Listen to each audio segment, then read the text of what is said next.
Hey guys, subscribe for daily content, and if you're shopping for gear, make sure you check out the description for the newest items at some of the very best online retailers. There's also links for some of the items that I personally recommend. Thanks!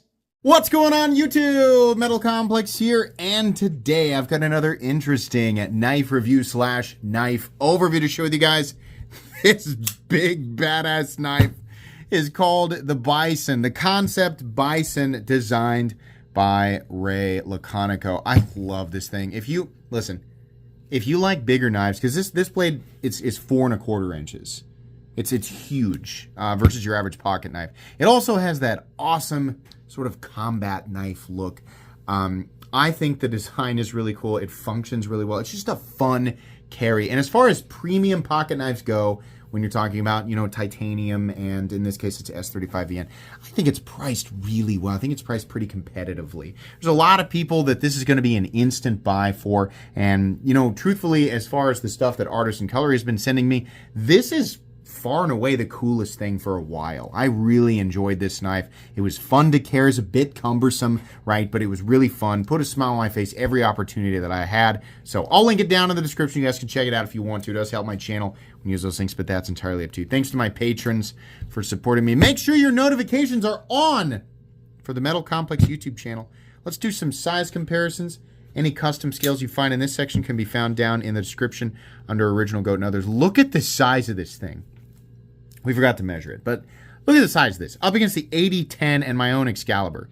It's huge. It's a pocket sword. It's crazy. Let's get an exact measurement here. Overall length of the Bison, it's like a folding Bowie knife. 9½ inches. Blade length 4¼ Cutting edge 4 inches. Oh, that's a big boy. Let's put it up against the Spyderco PM2 and the Spyderco Para 3. Yep, still big. And finally, the Benchmade Group Tuner, in this case, the Ritter Hogan, the Hogue Deca. Okay, how's the action on this knife? So this, it looks like there'd be a flipper tab tucked in there somewhere. There isn't.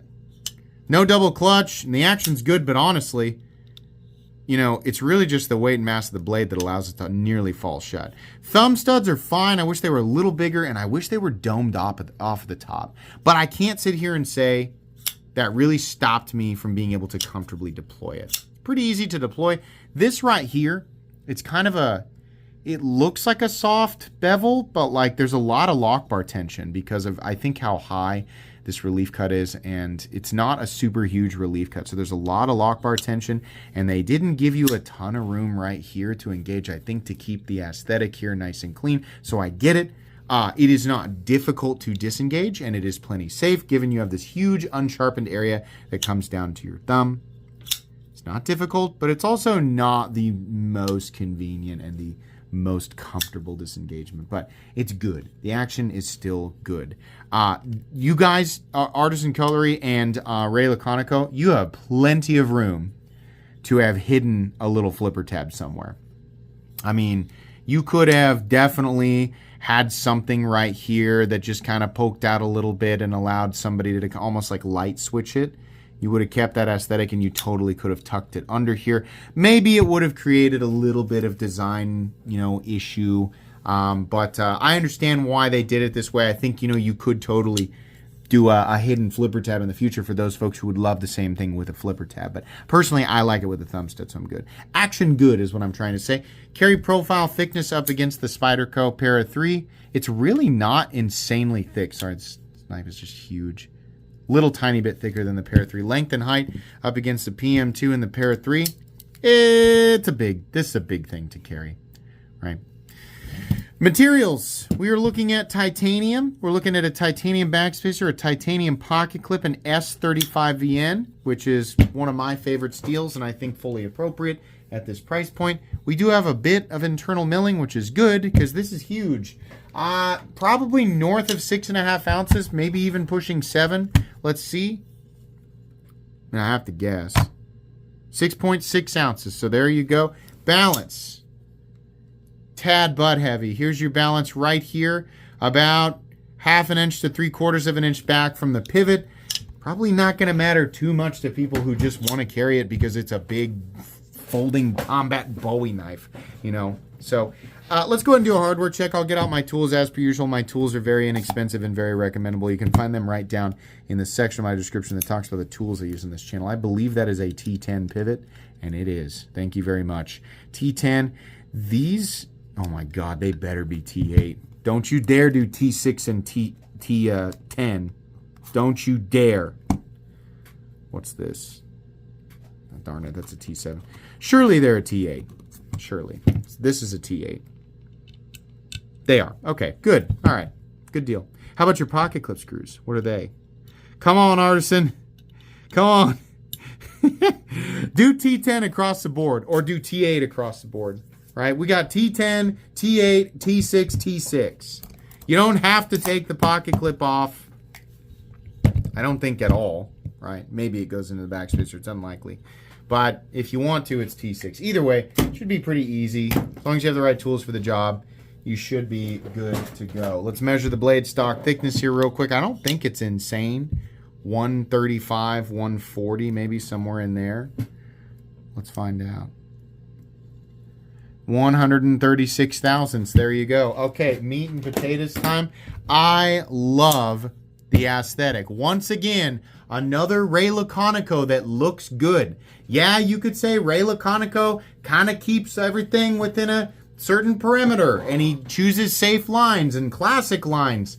Yeah, typically. This is a little outside of that, though. I love this little kind of guard that's this little combat, almost like cross guard that's part of the frame. I think it looks cool. I love this little patch of diamond textured titanium that's just milled in with this little perimeter line. I think that looks so good. It really looks like a little modern combat knife. And I mean, could you use it? I don't know. I mean, I don't know anything about self-defense. Maybe. I don't know. I feel like a folding knife is kind of a stupid thing to use as a self-defense apparatus, but what do I know, right? I do love, in this case, the aggressive clip point blades are not my favorite on all designs, but I think it goes very, very well with this handle here. This is also a knife that's big enough and aggressive enough that it gives you that kind of, you know, like everybody that I got a friend group that they love to see what I'm carrying because they always know that I'm carrying something weird because of the review process. And so when they pocket check me, this was a fun one to say, look at this freaking thing today, you know. And everybody was like, oh my God, this is big crazy thing. And they all do the same thing. They grab it and they go, and yeah, I get that. Like if you like big pocket knives, even if you don't carry big pocket knives, there's plenty of people who just enjoy them because they give you that, you know, that kind of feeling that you have this, you're holding an object that is sort of an extension of power. It's inexplicable, right? But it's cool. This has just a satin finish on it. Sometimes they call this sand polish or whatever. It's hardly different from satin. I think this is actually listed as satin on the box. It's fine. S35VN, to my knowledge, they heat treat this to at least 5961, which is fine for S35VN. S35VN is a great steel for pretty much anybody. It is stainless. That doesn't mean it's rust proof. It's stainless. It's got good toughness and it's got really good, you know, I mean, not versus every like steel out there, but really good edge retention versus anything that you're going to find, generally speaking, that is less expensive, right?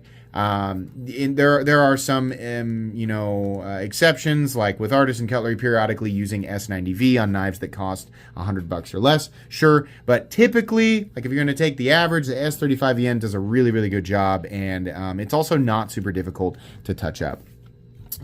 Me making that statement is just going to cause a bunch of people to list every knife that's ever been less expensive than this and has a steel that's capable of better edge retention. So that was my fault. I guess I asked for that. On average, right? Typically, that's what you're going to see. This is, of course, a Kansept. So much like Kaiser, it's the logo, and then you have a little code, and you have that. And then on the other side, actually, not too much else. It says Arleconico and then Bison. So for everything they're putting on the blade, it's pretty minimal. The edge, definitely sharp. Cutting edge, I would say, is kind of medium. I'm not going to call it thin, but it's definitely not thick, though. Here's your plunge grind. Some people might have an issue with that. Personally, I don't. I think you've got enough room in there to keep that going for a bit, you know, to the point where you just give up and say, I don't really care if it looks ugly after I sharpen it. or you just make yourself a sharpening choil, whatever. We have a backspacer. No lanyard apparatus whatsoever. That's fine with me. This pocket clip is textured. I think that's kind of neat. For some reason, we have the up and over instead of the swoop. I always prefer pocket clips that come down and come up, not up and over, because that makes it pinch against your pants. Admittedly, I didn't have much of a problem with this. It rides directly on top of the texturing, which you will feel. The texturing is not aggressive enough that it's going to immediately fray your pants, but I think over time it will. Considering this is literally right hand only, there should have been a bald spot under there for the pocket clip. That would have been nice, but there isn't, so okay. Steel lock bar insert that doubles as the over travel stop, so that's good. We have no blade play up, down, left to right, no lock stick, no pivot lash. Very smooth and consistent in here. This is nice. You can still feel a little bit of the friction. You can hear it, but it's fine. It's par for the course at this price point, and that'll smooth out over time. You can always add some 10 weight or some KPL, which I have links in the description for. Nice detent. Honestly, it feels really great considering there's so much blade flying out. It's so satisfying to deploy, right? Centering. I think that looks pretty good. It might be a hair off to the... Boy, I don't know. I'll let you guys take a look. That's pretty darn close to me. I'm going to call that centered. No detent lash. This knife will be way too big for a lot of people. If you like big knives, you don't mind a premium Chinese knife, because that's what this is, and you like this big, crazy kind of combat knife look, you're going to love this. And honestly, I think the price is more than fair. They want the base price of this is $195. This version's $199. I don't know why. It's $5 difference. Does this have what I would require for a $200 knife? Yeah, and then some. I think most of the other companies would charge $250 plus for this.